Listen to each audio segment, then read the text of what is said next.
Hello out there, the YouTube audience. You're witnessing Faultline episode 4. Uh, my name's Dan, and my co-host is Arabella. Today, I'd like to begin the episode by talking about an interesting chemical that I'm not sure Arabella's ever heard of, so I'd like to get her opinion on it too. It's a chemical known as dimethyltryptamine, which is produced in your pineal gland when you dream and also when you die. DMT is one of the most psychoreactive hallucinogens ever, and a lot of people refer to it as like the spirit drug. Arabella, have you ever heard of DMT, aka dimethyltryptamine? Is that like licking a toad? No, DMT is mostly present in life forms. I mean, you can lick a toad, but what's the difference? You could eat a mushroom or drop a blotter. But anyway, DMT is considered a spirit molecule. There's actually a book out called DMT, the Spirit Molecule. Well, where does it come from? Well, like I said, in the human body, the pineal gland produces it when you dream and when you die.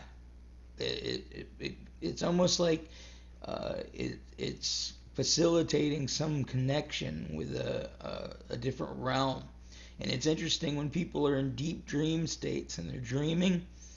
Part of the mechanism for when they're dreaming and the dream they're experiencing is caused by the release of DMT into the brain. And one of the most common side effects of DMT is memory loss, short-term memory loss, not excessive, but just like a little short-term. So one thing I've noticed is that, a lot of times people say, oh, I didn't have any dreams last night. More than likely, you had so much DMT while you were dreaming that you're experiencing the memory loss, and that's why you don't remember having dreams. I believe everybody dreams if they go into REM state. It's just if they're exposed to DMT in a high enough level while they're dreaming, they won't remember their dreams. So, what does it mean when you remember your dreams all the time?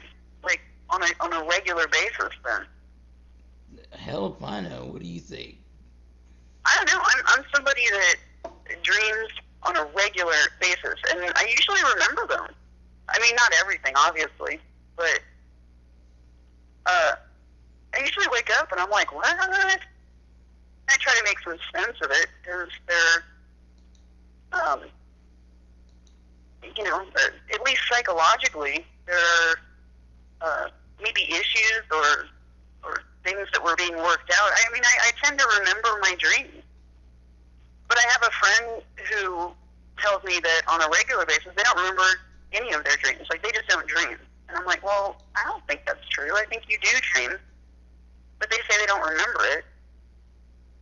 So, is that what you're talking about? You think that they release more of this chemical then? Yeah, it's possible because one of the main side effects of DMT is memory loss. Short-term Yeah. memory loss and very short-term. Uh, but what do you Anyway, think? where What do you are you think? going with this stuff? I know. What do you think Donald Trump would be like on DMT? You mean artificially injected? No, the way you there's two ways you can do DMT. You can smoke it and it'll last about 15 minutes, or you can prepare like a DMT enema and it'll last about 4 hours. And well, what would happen under this episode? Like, what? They describe it as like the whole universe like shifts, like you're in a different dimension. It's not as fluid as like acid hallucinogens. It's more like structured.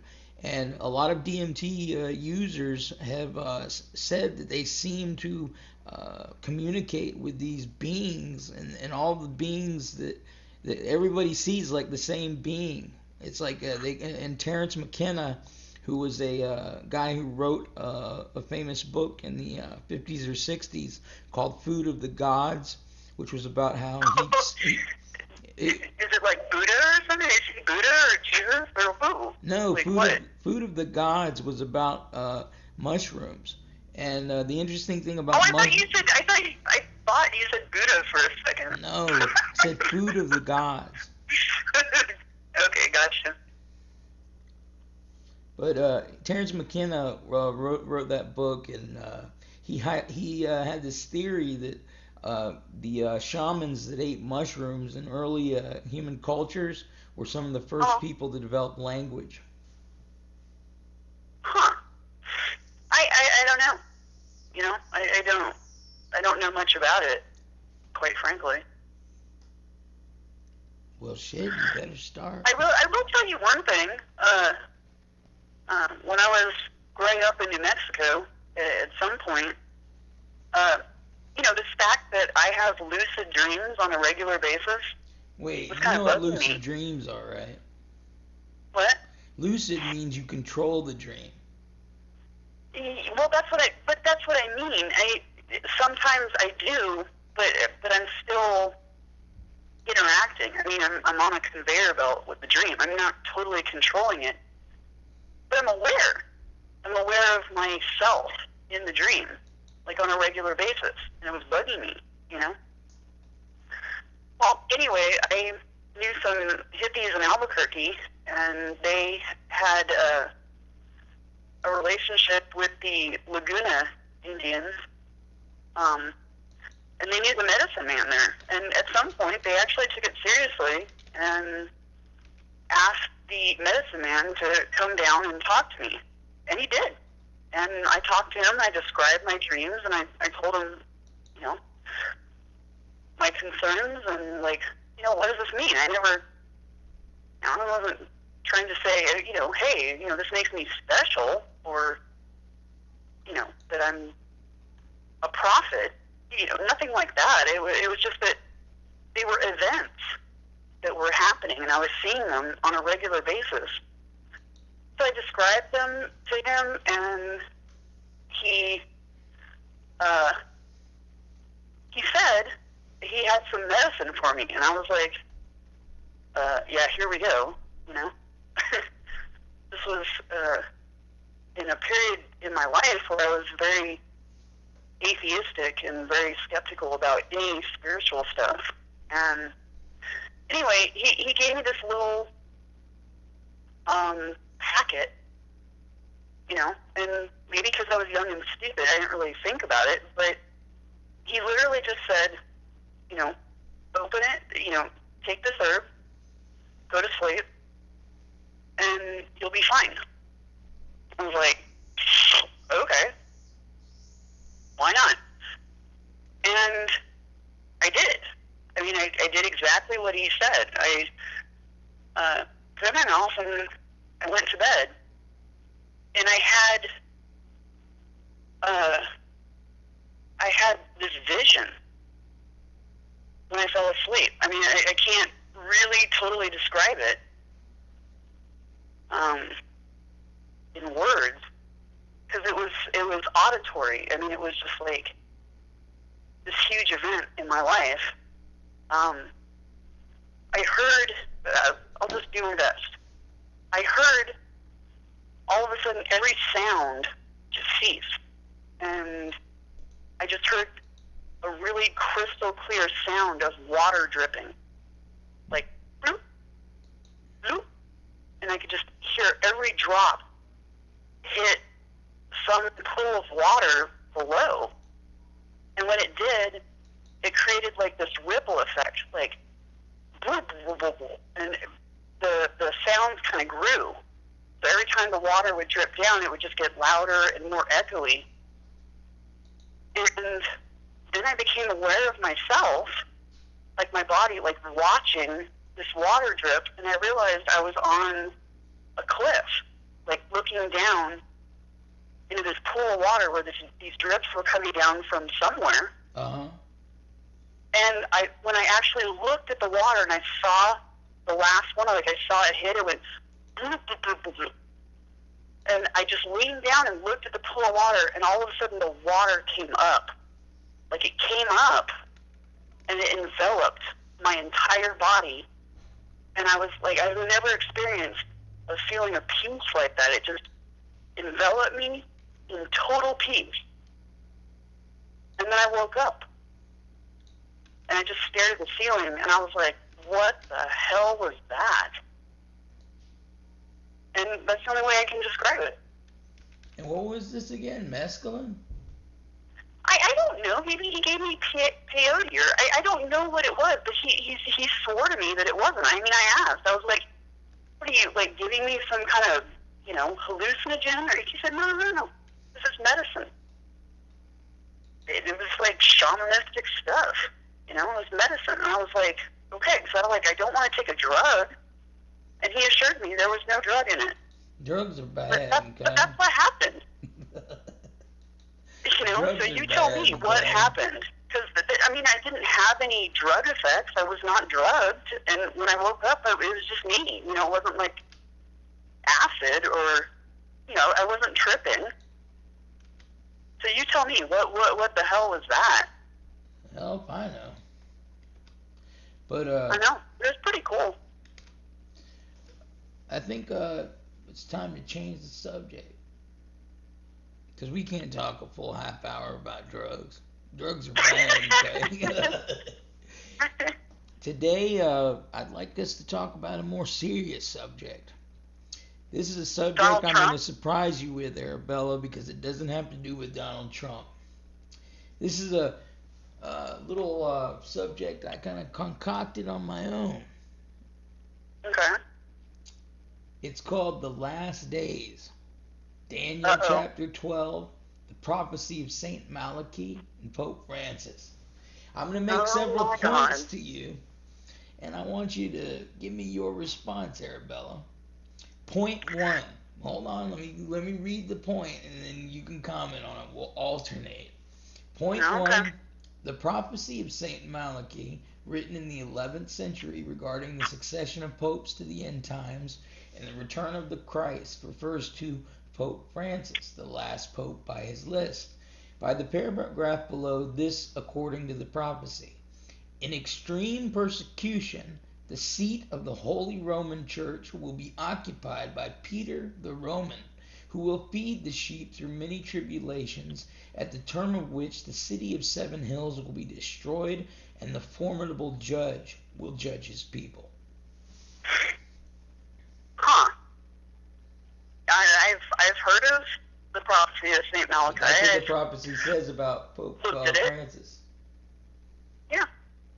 Okay, so you agree with point 1? I acknowledge that I know of the prophecy. You know Malachi was a saint, right? He's been canonized. Well, I accept that. I don't know much about it other than that. All right. Well, that was actually verbatim what he said about Pope Francis. I'll read it again. Mm-hmm. In extreme persecution, the seat of the Holy Roman Church will be occupied by Peter the Roman, who will feed the sheep through many tribulations, at the term of which the city of 7 hills will be destroyed, and the formidable judge will judge his people. Now here's the next point. Pope Francis was made Pope on 3/13/13 at 7:06 p.m. local time. Interesting to note, the time could be 666 by rolling back the hour by 60 minutes. And I say this not to say that Pope Francis is evil, but the ones that let out the cloud, that were in charge of the cloud, were the cardinals in the conclave. So just keep that in mind. I'm not associating Francis with his 666 thing, because obviously he didn't control when they let out the white cloud. You know what I'm saying? He didn't even know he was elected until the white cloud. So it's the conclave of cardinals, which I basically think is like the quote-unquote synagogue of Satan. They not all of them, but there's definitely some corrupt ones in there. So, absolutely. There's no doubt about that.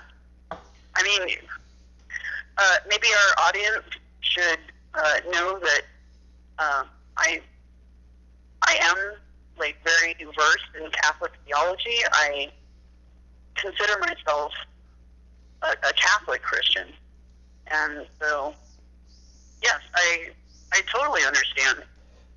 The last vestiges of the political church are in the Vatican. I get that. And I think in our previous dialogue, you understand, I separate the political church from the actual church, which I think is very fair, given that Jesus said his kingdom is not of this earth. Right? Yep. It's a fair statement. So when they politicize Christianity, it's not warranted. There's no way to do that. I mean, you just can't, because Jesus said it's not here. My kingdom is not of this earth. Therefore, you can't politicize the church. So the fact that they are trying to, it means that it will always meet with folly. Right? Right. Okay. So now we move to point 3. Keeping in mind that point 2, I believe that the 666 was there for a reason. Just as I really think, Pope Francis is a good guy, with everything he has to deal with. And I believe that because he's such a leading figure, in as far as popes go, I mean, we've had some good popes and some bad popes. He is, just as Malachi described. So, can I interject one thing really quick? Well, let me finish the point. Okay. So, with the unleashing of Pope Francis being elected as a good pope, there was a balance and a attack that was sent out. The abomination, I believe that in Daniel chapter 12, the abomination of desolation basically landed on earth on 3:13:13 to balance the Pope's power of being a representative of Christ. So the abomination, somebody even jokingly said to me one time about the abomination, they said the Obama-nation. Oh. But anyway, you would say that. I'm digressing. You would. The abomination referred to by Daniel 12:11 was placed in power on 3:13:13. And here's one verse from Daniel chapter 12:11. And from the time the daily sacrifice shall be taken away, and the abomination that maketh desolate set up, there shall be 1,290 days. And then if you take 3:13:13, can I do that in about 13 minutes? I'm recording something, and I'll be done in 13 minutes. All right. So basically, if you take 1,290 days from 3:13:13, that takes you to September 23rd, 2016. And this particular day in Judaism is called the Day of Atonement. Yeah, honestly, I have heard this before somewhere in a video I watched. I heard someone say something about this. I don't know. This is, this is something I came up on my own, but I wouldn't be surprised if somebody connected. But let me confirm there are other people talking about this, and people who follow the Bible codes.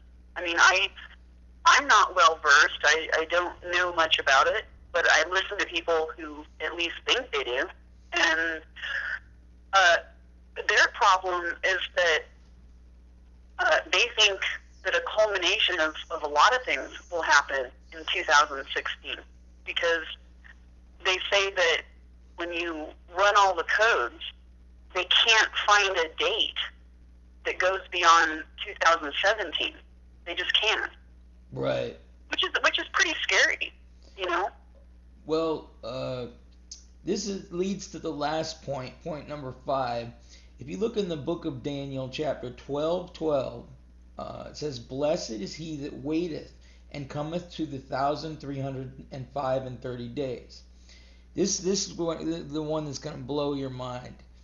From 3:13:13, when Pope Francis was elected and the abomination was let loose on the earth of wars and famines like we've never seen before, 1335 days from March 13th, 2013 is exactly on November 7th, 2016, the U.S. presidential election day. Wow. Yeah, no shit. Wow. Well, I mean, I told I mean, here are the rumors. I mean, here are the things that I've heard. I've heard that there will be no election.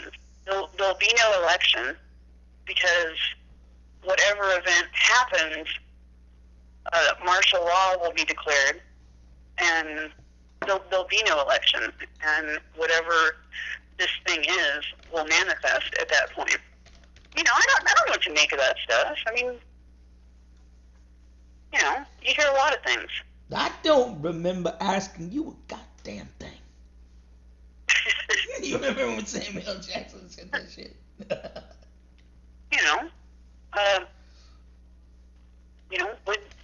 I'm not a conspiracy theorist kind of person.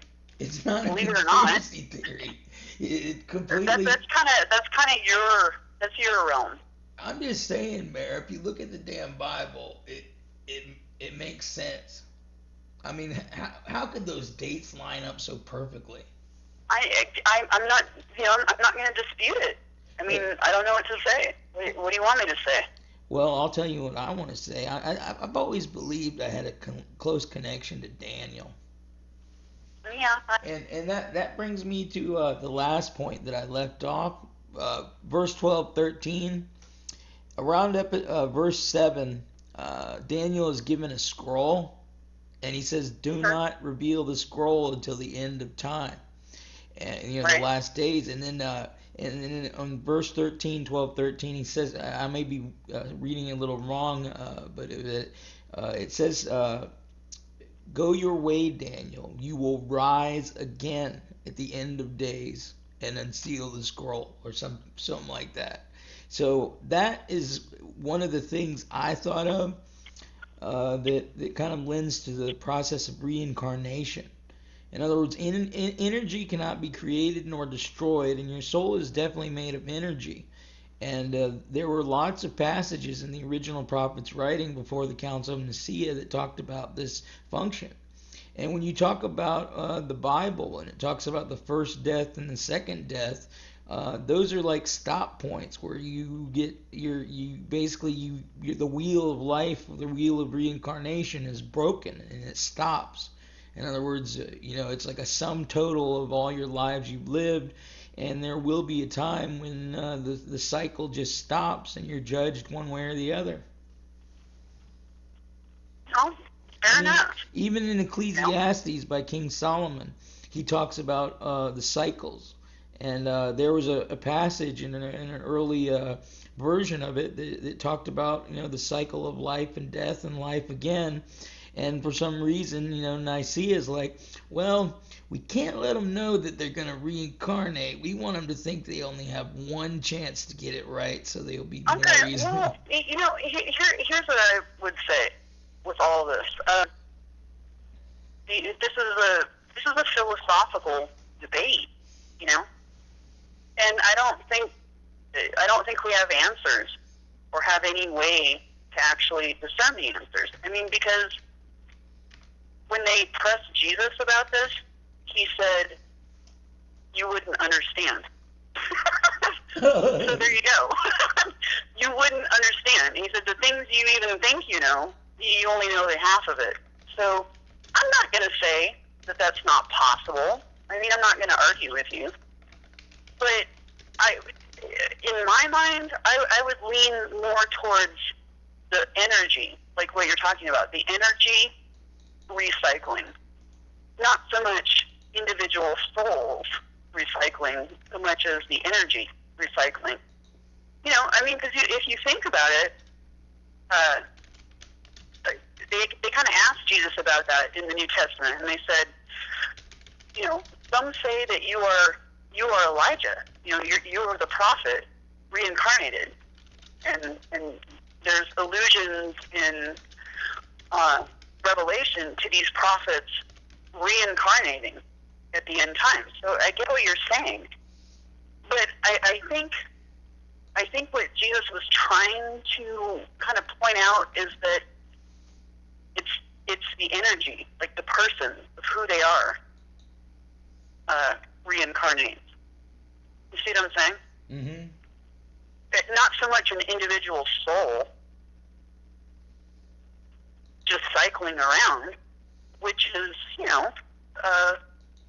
a concept that is out there for sure. And maybe there is some kind of truth to it, but all I'm saying is that Jesus said you wouldn't understand. So how are we going to pinpoint it if he said you wouldn't understand? Is that fair enough? Well, it does say in the book of Daniel, he who hath wisdom, or something about that. He said those that are, there's some that will shine bright like the stars of the firmament. Yeah. Yeah. You can't say yeah. I don't have anything to add to it. I don't take my thoughts beyond that. It just doesn't seem like anything you can discern. So, what's the point? So, let me put you on the spot for one. So, what do you plan to talk about in episode 5? Donald Trump. Donald Trump? Are you just going to talk about Donald Trump? We'll just call this. I'm just kidding. This is going to become our running joke. Like, I want to talk about Donald Trump, but I actually apparently don't want to talk about Donald Trump. So.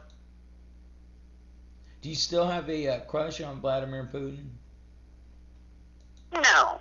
You said that once. I find him fascinating. Like, what a character. Do you know he's actually a pretty short guy? He's like 5. I think he's like 5'4". Oh, I don't know. I don't even know what to make of him at all. I mean, and I was joking about you understand that, right? Like, I was joking about the crush. You have a crush on Vladimir Putin. You want to go defect to Russia and become a defector and a Russian loyalist. I really don't know what to make of him. I got to be honest. I don't know what to make of him. He's interesting. He is standing against the globalists. Let's put it that way. I mean, there's no doubt about it. He is distinctly standing out against the tide. All right, Arabella. So what that means, I have no idea. We got 2 minutes. Why don't we just close it out with our quick analysis of Putin and his relations with Turkey. What do you think? Honestly, I don't know. I don't know what he's negotiated. I don't know what he's actually doing. I'll tell you this. My mom is just suspicious of him. And I was like, here's the most racist thing that she could say. She was like, well, he's Russian, Mary. Like, you can't trust his motives. I was like, what? But I kind of like thought about what she said. I understand that whatever his motivations really are, he's not showing them to the world. He is just showing his actions. So his actions are interesting. They're kind of hard to figure out exactly what he's getting at. But I will say that I find him very intriguing in that I have no idea what he's up to.